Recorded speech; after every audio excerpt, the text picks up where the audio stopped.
Krásny deň, vzácne duše. Veľmi dôležitá téma. Potreba kontroly.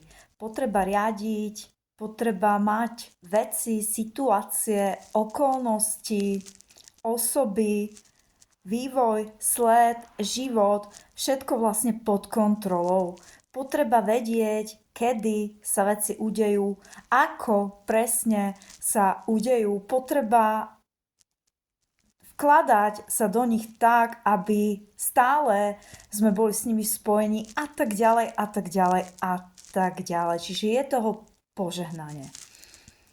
Čo je veľmi dôležité a prínosné je, že čím väčší tlak na veci, situácie, okolnosti, osoby vyvíjame, tým väčší odpor kladieme a tým väčší a hlbší vnútorný rozpor, čo sa týka ohľadom našich pocitov a vnútorného napätia zažívame. A práve naopak, našou úlohou v tomto procese nie je na veci tlačiť a snažiť sa všetko vedieť, všetko zistiť, získať okamžite odpovede a podrobnosti a informácie o tom, ako to celé bude, kedy sa to udeje, čo sa vlastne deje a tak ďalej. Nie, práve naopak. Našou úlohou je presmerovať pozornosť z našej mysle do nášho srdiečka.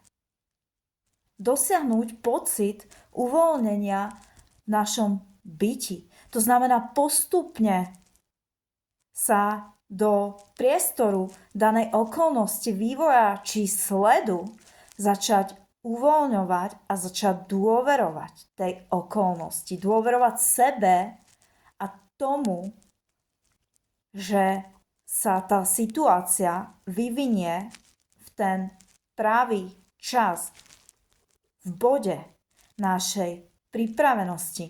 A o tom to je. Dnes sa ma jedna milá, veľmi zlatá pani pýtala a ja som počas nášho rozhovoru zachytila naozaj nespočetne mnoho vnemov, čo sa týka aj ohľadom potreby mať veci pod kontrolou, ale aj ohľadom toho, že pani sa mi snažila naznačiť a apelovala, poukazovala na okolnosti toho, že je moderná doba a že väčšina z nás sa teraz snaží pretlačiť do popredia a hovorí o tom, čo by sme mali, hej, a ponúka množstvo informácií, čo je správne, nesprávne a tak ďalej, hej. Ale len málo kto dokáže vyzdvihnúť tú pointu a poukázať práve na tú pravú podstatu toho, ako by sme to mali. A tu ja rada zdôrazním, že to ako, priatelia vzácni, je vývoj.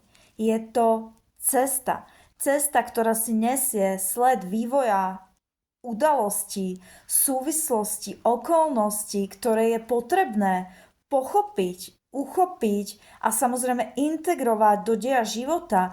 Teraz som na to točila takisto príspevok, sebarozvoj je láska na celý život. A samozrejme, že tá cesta závisí od toho, v akom bode sa práve nachádzame, v akej okolnosti pôsobíme a čo predovšetkým je pre nás to gro, to potrebné k dosiahnutiu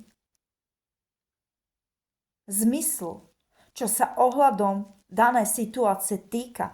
Či už je to vzťah, okolnosť, práca, poslanie, čokoľvek, zdravotný stav, čokoľvek.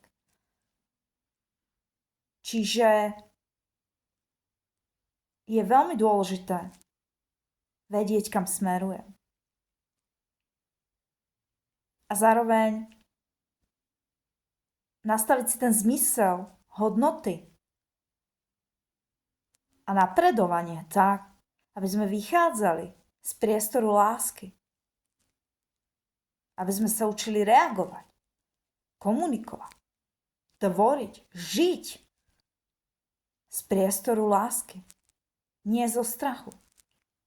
Pretože akýkoľvek krok, realizácia, čokoľvek, kam sa vyberieme a vychádzame z bolesti alebo zo strachu, tak tým si tvoríme dôsledky. A cyklíme sa opakovane v situáciách, ktoré sa nám premietajú späť. O tom to je. Uchopiť zmysel a napredovať v prínos. Moja otázka znie, čo sme ochotní preto urobiť.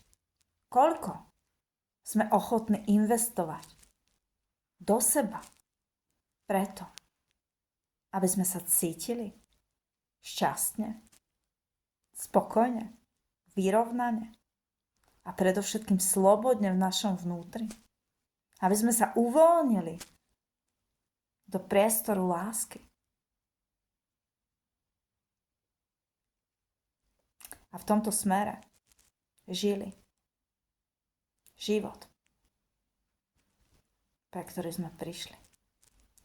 Srdečne vám ďakujem za vašu pozornosť. Ak si vás tu volá s láskou, píšte, v priestore nájdete požehnanie príležitosti, ako napredovať a takisto požehnanie príležitosti pripojiť sa k nám buď cez skupinu alebo program alebo individuálnu spoluprácu. Ďakujem vám za pozornosť a majte šťastné dni a v nich momenty.